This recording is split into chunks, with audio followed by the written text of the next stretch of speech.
এক কালো জিন আর এক মুরব্বী, দুইজন ব্যক্তি বিসমিল্লাহ লয়ে কি একটা ভয়ঙ্কর ঘটনা ঘটছে। চিন্তা করেন, বিসমিল্লাহর কত ফজিলত, এটা আমি বলবো ইনশাল্লাহ। ওই বৃদ্ধ আর এক কালো জিন, বিসমিল্লাহ শরীফের কি ফজিলত চিন্তা করে দেখেন। একটু মনোযোগ দেন। খারাপ লাগতেছে আপনাদের কাছে? খারাপ লাগলে একটু আমার কইন, ইনশাল্লাহ সাইরে দেন।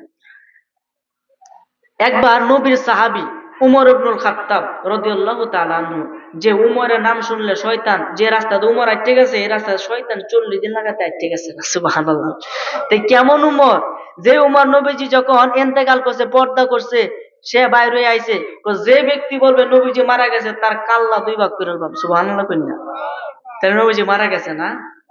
এই উমরে কইছে যে বলবে নবীজি মারা গেছে তার কাল্লা আমি দুই ভাগ করে ফেলবো। কেমন উমর! এই উমরের নাম যারা স্বপ্ন দোষ হয়, আপনারা এই এটা আমার